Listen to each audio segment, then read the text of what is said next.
우리 다 같이 사도신경 하시면서 우리의 신앙을 하나님께 고백하겠습니다.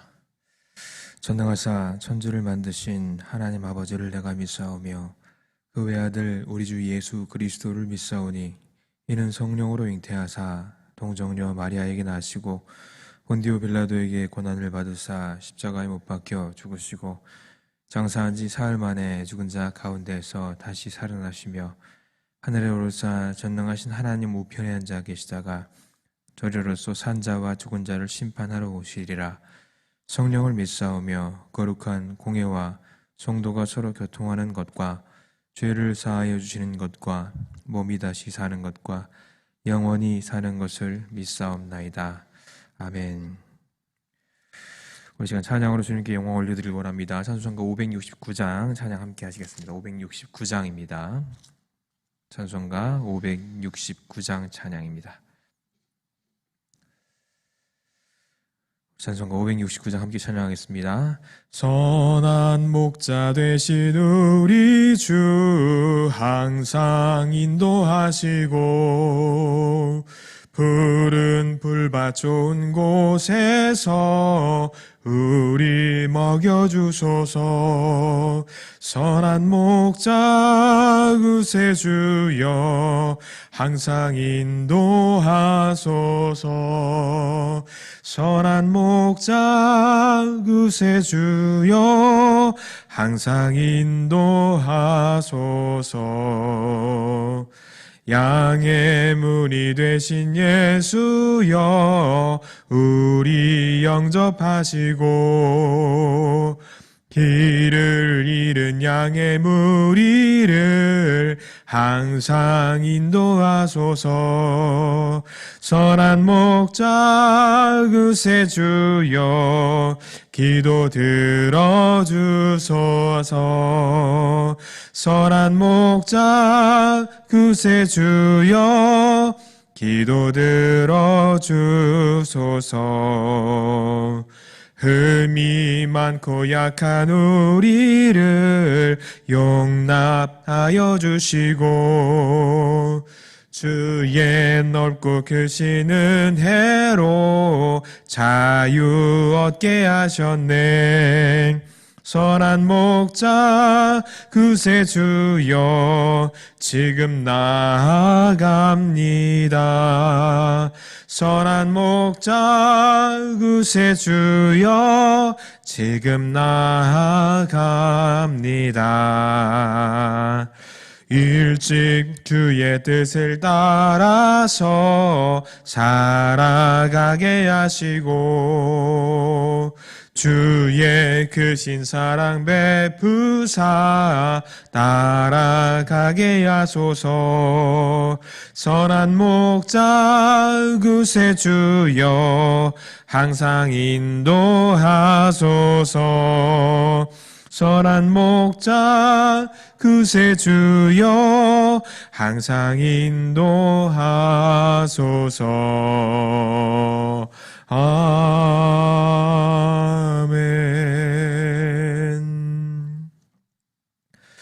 우리 함께 나눌 성경 말씀 디모데후서 4장 17절로 18절까지 말씀 함께 보기를 원합니다.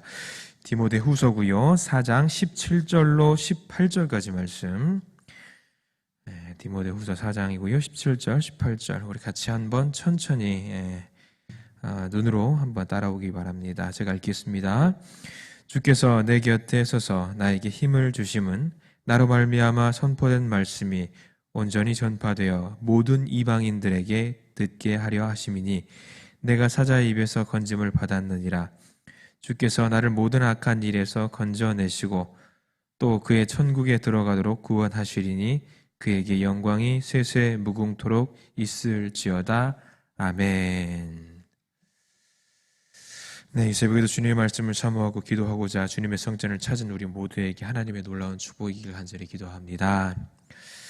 밤낮으로 좀 기온이 차가워졌어요. 감기 많이 조심하시기 바랍니다. 요즘 같은 시국은 감기 걸려도 참 불안불안하기 때문에 감기 각별하게 신경 쓰셨으면 좋겠습니다. 오늘 디모데후서 4장 17절 18절입니다. 일본의 여류 작가, 여자 작가가 있습니다. 미우라 아야코라고 하는 사람이 있습니다. 네, 그는 말년에 크리스천이 되었어요. 일본이라는 사회 속에서 크리스천이 된다는 굉장히 쉬운 일이 아닙니다. 적은 인원, 굉장히 적은 인원들이 예배를 드리고 있어요. 근데 그런 상황 가운데서 미우라 아야코라는 사람이 크리스천이 되었어요. 그것도 독실한 크리스천이 되었습니다. 작품 활동을 하면서 이런 질문을 받았다고 합니다. 어떤 기자가 그렇게 물어봤습니다. 선생님, 기독교에는 불교에서와 같은 연불이 없습니까? 연불이 있죠. 그 불교에는 나로 시작하는 말이 있잖아요. 나로 시작하는 말이 있습니다. 그런 주문을 외우는 그런 것이 없습니까? 없을까요? 우리 기독교에는 그런 게 없을까요? 한번 스스로 질문을 해보시기 바랍니다. 저는 개인적으로 있다라고 생각을 합니다. 물론 똑같은 의미는 아니겠지만 있다라고 생각을 합니다. 그 미우라 아야코도 그렇게 말을 했다고 합니다. 엄밀히 말하면 연불은 없습니다. 그러나 그것과 비슷한 말이 있습니다. 라고 하면서 자신이 투병 생활을 13년 동안 했는데, 굉장히 심각한 투병 생활을 했는데 정말 힘들고 어렵고 고통스럽고 괴로울 때 이 말을 했다라고 합니다. 어떤 말을 했냐면 임마누엘 아멘이라는 말을 했다고 합니다. 이 기도, 임마누엘 아멘, 이 말을, 이 기도와 이 고백을 통해서 많은 응답을 받았다라고 했다라고 합니다. 오랜 요양생활 가운데 쓸쓸해지면 곧잘 임마누엘 아멘 이렇게 말을 했다라고 합니다. 그러면 이상하게도 전능하신 하나님께서, 주님께서 자신 곁에 계셔서 자신을 온전히 지켜주고 있다라는 그런 느낌을 받았다라고 합니다. 그리고 혼란스러웠던 그 마음이 평온해졌다라고 이야기를 하고 있습니다. 또한 어떤 좋지 않은 생각이나 괴로운 생각이 들었을 때도 역시 임마누엘 아멘이라고 했다라고 합니다. 그는 그의 책에서, 그의 에세이에서 고백을 합니다. 이 짧은 기도는 악마의 유혹에서도 나를 구원해 주었습니다. 누구에게 오해를 받는 때에도 이 짧은 기도를 드리면 전지전능하신 하나님께서 나의 모든 것을 알아주신다라고 하는 기쁨이 솟아납니다. 맞습니다. 그런 것 같습니다. 임마누엘의 신앙입니다. 즉 하나님이 언제나 나와 함께 하신다라는 믿음이 분명히 우리에게 세워져 있다라고 한다면 주님께서는 우리에게 놀라운 은총을 베푸십니다. 그것이 힘이 되어서 은혜로 우리의 삶은 매일의 삶, 매 순간, 매 분, 매 초의 삶이 승리하는 신앙생활이 될 수가 있습니다.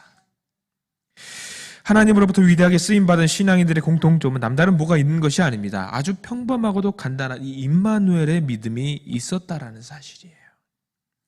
아브라함도 그렇습니다. 하나님이 자기와 함께함을 느끼고 살았습니다. 특별히 다윗은 시편을 통해서 날마다 그런 고백을 하며 살았던 사람이라는 것을 우리는 성경을 통해서 알게 됩니다. 자, 여러분들의 고백의 멘트는 어떤 것들이 있습니까? 내가 힘들고 어렵고 주님이 나와 함께 계신다라는 것을, 주님 나와 함께 계셔 주시옵소서라는 그런 고백을 하는 그런 멘트들이 분명히 있을 겁니다. 없진 않을 거예요. 왜냐하면 가끔 우리 믿는 사람들인지 아닌지 구분할 수 있는 어떤 특정인의 멘트들이 있어요. 뭔가 좀 뭐 깜짝 놀랐다 하면 저는 제일 먼저 나오는 멘트가 주여, 주여 이게 떠올라요. 그냥 별거 아니에요. 주님을 찾는 거예요. 제가 뭐 예를 들어서 운전하다가 갑자기 누가 끼어들어 깜짝 놀라서 어휴 주여 이런 멘트들, 그런 것들이 있지 않습니까? 미우라 아야코는 임마누엘 아멘. 오늘 우리에게 주신 하나님의 말씀 디모데후서에서도 바울의 임마누엘의 고백가 나옵니다. 우리 17절 말씀이 있는데 제가 천천히 다시 한번 읽어드리겠습니다. 주께서 내 곁에 서서 나에게 힘을 주심은 나로 말미암아 선포되는 말씀이 온전히 전파되어 모든 이방인들에게 듣게 하려 하심이니 내가 사자의 입에서 건짐을 받았느니라. 이 짧은 구절에서 바울은 선교사입니다. 선교사 바울. 주님이 언제나 나와 함께 하신다라는 고백을 하고 있습니다. 주님께서 내 곁에 서서, 이 구절이 바로 임마누엘의 가장 정확한 표현이에요. 임마누엘, 임마누엘. 자, 그렇다면 임마누엘이라는 이름을 갖고 오신 예수님은 어느 때 우리와 임마누엘을 하시는가? 임마누엘을 하셔서 어떤 일을 하시는가를 함께 살펴보기를 원합니다. 이 말씀을 통해서 하나님의 놀라운 은혜를 경험하시기를 간절히 기도합니다. 자, 첫 번째, 주님은 어느 때 우리와 함께 계시는가? 그리고 왜 우리 곁에 계시는가?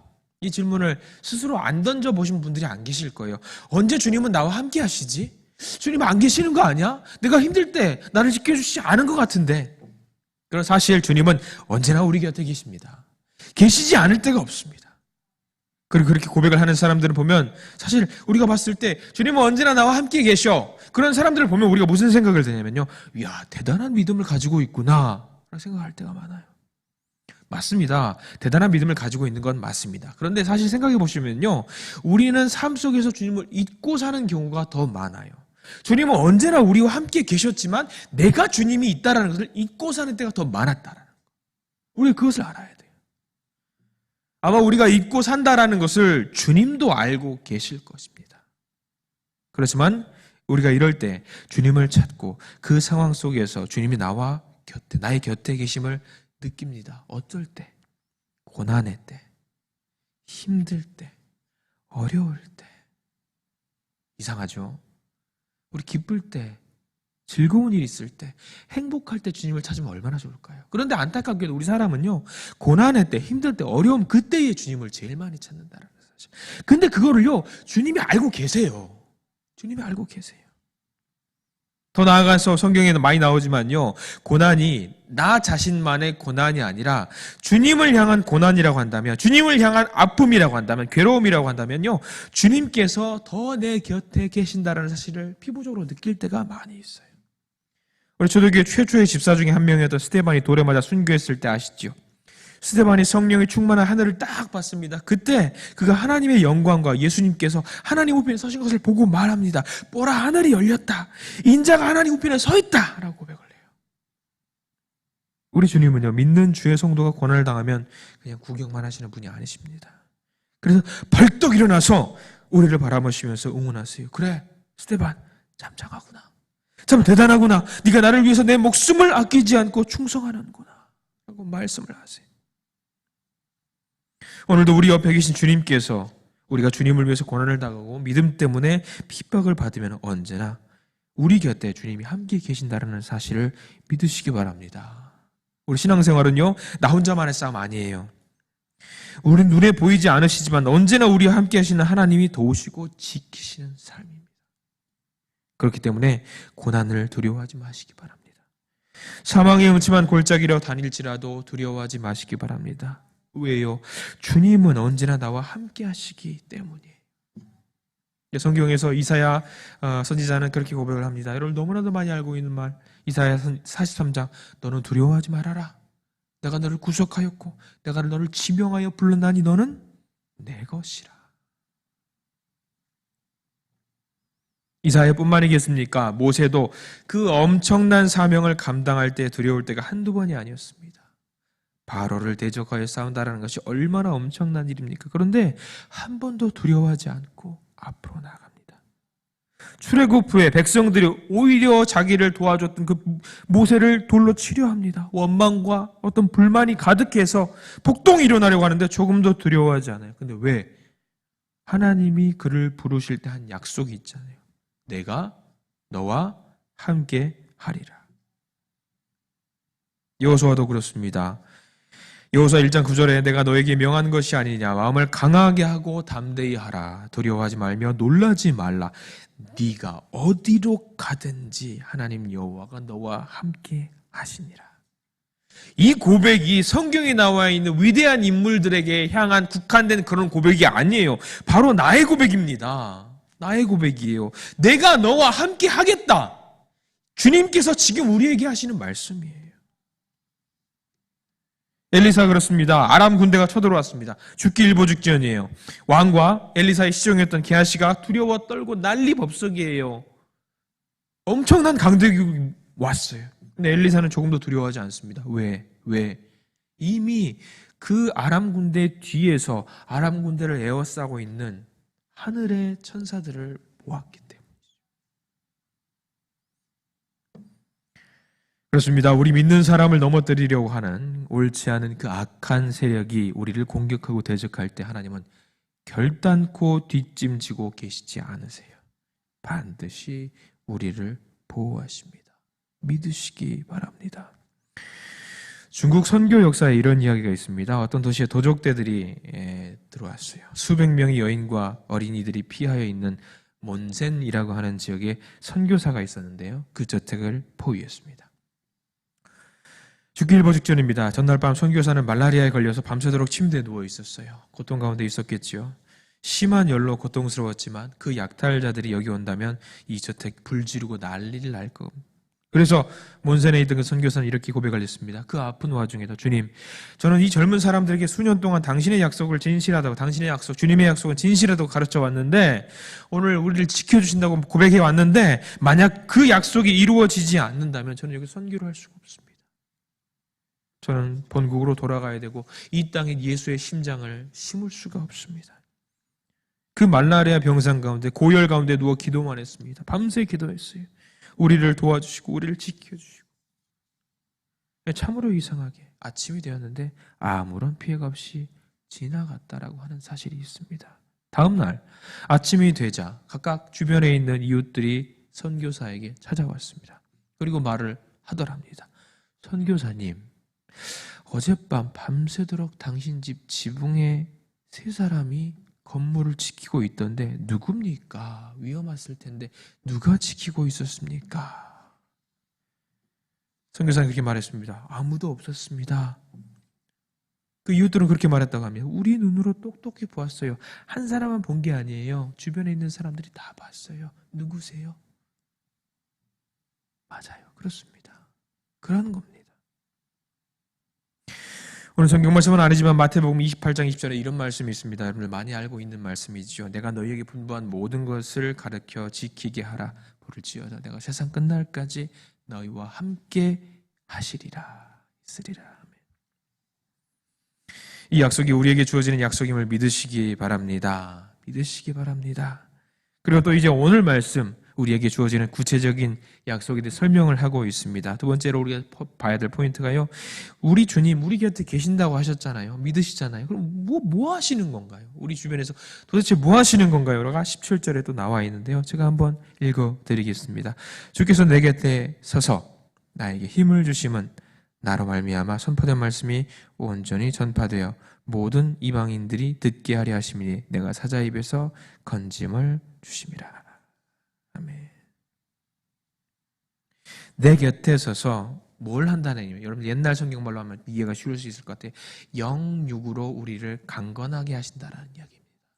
영육으로 우리를 강건하게 영적으로 우리 주변에 있어서 우리 영적으로 우리를 강하게 하신다.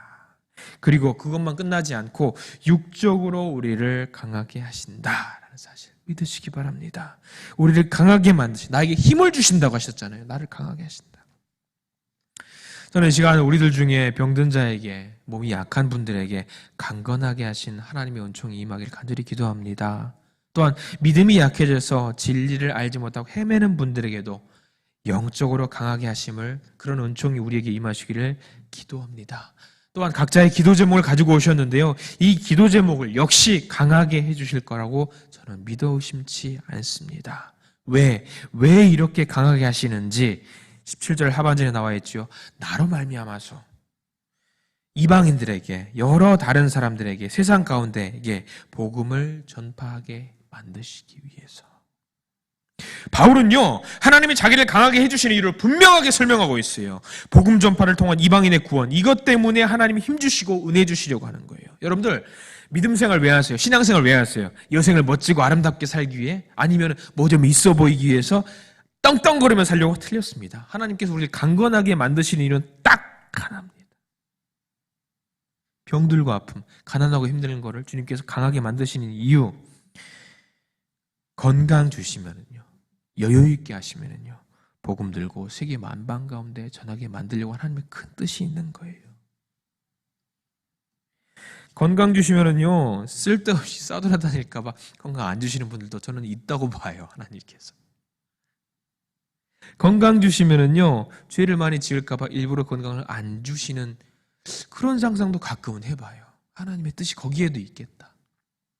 맞습니다. 맞습니다. 우리 잘 기억하세요. 우리를 강건하게 우리를 힘주시는 이유는 딱 하나입니다. 세상 만방 가운데 예수의 복음을 심게 만들기 위해서. 저는 그러한 의미에서 오늘 말씀 가운데 계신 우리 모든 성도님들 한 분 한 분이 전도지라고 생각을 해요. 전도지예요. 여러분들, 에이, 저 복음 전하는 거 말주변도 없고 힘도 없고 잘난 것도 없고 할 수 없어요. 아니에요. 저는 가끔 우리 성도님들의 어떤 선한 행동과 선한 말씀을 보면은 정말 와, 천사가 따로 없다라는 생각이 많이 해요. 저만 느낄까요? 여러분들이 생활하는 그 요소 있는 가운데서 여러분들이 뱉는 말 한마디, 행동 하나하나가 야, 저렇게 선하고 아름다운 분이 있구나. 그게 바로 예수의 향기를 전하는 거예요. 오늘 예수님께서, 주님께서 우리에게 강건하게 만들 힘을 주시는 이유가 거기 있다는 거예요. 여러분, 하루하루 행실 조심하시기 바랍니다. 멘트 하나 조심하시기 바랍니다. 그래야 돼요. 그래야 돼. 우리 믿는 자는 세상에 있는 사람과 달라야 되잖아요. 달라야 되잖아요. 그러나 세상 가운데 그렇게 던져 두신다고 해도 우리를 가만히 두지 않으시고 우리 곁에서 우리를 지키신다고 17절 하반절에 나와 있어요. 17절 하반절에 왜 내가 사자의 입에서 건짐을 받았느니라. 가만히 두지 않으세요. 모든 악한 것에서부터 우리를 건져내세요. 건져내세요. 여러분들, 저는 이 표현이 참 맞는 표현인지 모르겠는데 여러분 많이 쓰시죠. 눈동자같이 보호하신다는 표현 아시죠? 많이들 고백하시잖아요. 눈동자. 이거 다 남들이 하니까 이 눈동자 같은 고백을 하니까 뭐 있어 보이는 표현 같아서 많이들 고백하시는데 이 표현은 진짜 기똥차고 기가 막힌 표현인 거 아세요? 눈동자 같이. 여러분들 누군가 나에게 위협적인 것을 뭐 예를 들어서 주먹이 가까이 온다든가 위험한 것들이 가까이 오면 제일 먼저 몸에서 반응하는 데가 어딘 줄 아세요? 눈이에요. 눈 깜깜해요. 왜? 가장 예민한 부분이거든요. 그러면 여러분들 몸이 내가 이거 막고 싶어서 막는 게 아니라 내 몸이 본능적으로 눈을 이렇게 막아요. 내가 의도하지 않게. 하나님이 눈동자와 같이 지키신다는 얘기가 뭐냐면 잘 본다라는 이야기가 아니에요. 잘 보기 때문에 그게 아니에요. 그만큼 예민하게 지키신다는 이야기거든요. 하나님이 그렇게 하신 거예요. 우리를. 하나님이 우리를 그렇게. 눈동자와 같은 존재이기 때문에 어떤 일을 만나도 우리가 무사할 수 있고 온전한 삶을 살 수 있는 겁니다. 어떨 때는 이 보호가 귀찮아 보일 때가 있습니다. 좀 자유를 누리고 싶을 때가 있어요. 근데 그러면 안 돼요. 여러분들 자동차 타면 요즘 많이 하시는데 차 운전할 분들, 차 옆에 주석에 타시는 분들 차 타면 제일 먼저 하는 게 뭔지 아세요? 시동 걸기도 전에 뭐 먼저 아세요 혹시? 안전벨트 매야죠. 왜? 벌금 무니까. 아니에요. 나를 지키기 위해서 하는 거예요. 나를 지키기 위해서. 여러분 안전벨트 하면 어때요? 저는 요즘 걱정인 게 배가 좀 나와가지고 성도님들이 맨날 먹을 걸 챙겨주시니까 살이 좀 쪄가지고 안전벨트를 매면 좀 답답할 때가 있어요. 살을 좀 빼야 되는데 안전벨트면 답답합니다. 풀고 싶을 때가 많아요. 근데 풀면 어떻게 해요? 큰일 나는 거예요. 큰일 나는 거예요. 우리 믿음의 안전벨트도 그렇습니다. 하나님에게 단단히 매여 있어야 돼요. 매여 있는 분이 약하면 안 돼요. 위험해요. 어디에 고정되어 있느냐 안전벨트 굉장히 중요합니다. 돈에 고정되어 있으면 좋을까요? 아니에요. 권력, 지식, 안전벨트가 될 수 없습니다. 하나님을 향한 우리의 믿음만이 우리의 진정한 안전벨트가 될 수 있다는 사실을 믿으시기 바랍니다. 그리고 나서 18절에 말씀하시죠. 이 모든 것들을 왜 하냐면 우리의 구원을 완성시키기 위해서 합니다. 18절 제가 읽어드릴게요. 주께서 나를 모든 악한 일에서 건져내시고 또 그의 천국에 들어가도록 구원하시리니 그에게 영광이 세세무궁토록 있을지어다. 아멘. 이 모든 일들이 뭐? 우리의 구원을 완성시키기. 우리의 구원을. 하나님 스스로의 영광? 그것도 맞는 말이겠죠. 그러나 가장 궁극적으로 성경에서 증언하고 있는 이 모든 일, 우리를 강건하게 하시고 우리를 지키시고 우리를 살피시는 모든 것들이 뭐냐? 우리의 구원을 완성시키게 하기 위해서. 놀라운 사실입니다. 그래서 우리를 늘 옆에서 지켜주시고 인도하신다는 사실. 자, 오늘 이 성경 말씀 듣고 고백을 할 수 있어요. 하나님의 간섭에 실증 느낄 수가 있습니다. 때로는 그럴 때 있을 수 있을 거예요. 있을 거예요. 우리 아이들 보세요. 아이들 신경 거 돌보다 보면은 엄마 나 좀 그만 신경 써. 냅둬. 나도 알아서 할게. 그럴 수 있어요. 그런데 하나님의 섭리가 우리를 붙잡고 막으실 때 실증을 느끼거나 하지만 우리에게는 안내자가 분명히 필요하다는 사실. 그 안내자는 다름 아닌 우리 주님이십니다. 주님이세요. 우리가 구원을 얻었다고 고백합니다. 맞아요. 맞습니다. 그러나 천국에 들어갈 수 있도록 끊임없이 우리를 도우시고 인도하시는 그분이 우리 곁에 계신다는 임마누엘의 고백을 항상 삶 속에서 하시기 바랍니다. 벗어나지 마세요. 신앙의 줄에서 벗어나려 하지 마세요. 주님이 늘 우리를 도우시고 우리를 강건케 하시길 원하시잖아요. 그 끈을 붙잡으시기 바랍니다. 그리고 같이 이렇게 고백을 하세요. 18절 제일 밑에 있죠? 그에게 영광이 세세 무궁토록 있을지어다. 이 고백을 붙들면서 주님이 내 곁에 계신다는 그 사실을 늘 고백하시고 간증하시고 기뻐하시는 우리 믿음의 성도님들을 되시기를 이 시간 간절히 기도합니다. 기도하겠습니다. 사랑해 주님 감사합니다. 이 새벽에도 주님께 기도하기 위해서 주님의 성전을 찾았습니다. 주님의 음성 듣기를 원하는 마음 모아 이곳에 섰습니다. 그리고 영상으로 음성으로 각자 있는 그 자리에서 무릎을 꿇고 주님의 이름을 부릅니다. 하루를 시작하는 이 시간 주님께 모든 것을 드리는 마음으로, 그리고 주님께 인도받고자 하는 그 시작점에서 주님께 예배 드리오니 예배가 될 오늘 하루의 삶을 인도하시고 축복하여 주시옵소서. 코로나로 인해서 하루하루의 삶이 자유스럽지 못한 상황 속에서 주님만 의지합니다. 속히 이 어려운 상황들이 극복되도록 도우시고 우리 성도들의 움직이는 그 자리 중에서 주님께서 함께 하시사 안전한 곳으로만 움직이게 하시고 안전한 상황 속에서 사람들을 만나게 하시며 어려운 상황 속에서 기쁨이 되는 존재로 더욱 부각이 되도록 도와주시옵소서. 우리는 한 사람 한 사람이 이미 주님의 전도지 역할을 감당하는 줄 믿습니다. 우리로 하여금 주님이 더 드러나게 하여 주시고 우리로 인해서 예수의 향기가 전해지며 그 향기를 맡고 많은 사람들이 더 예수를 찾도록 도우시옵소서.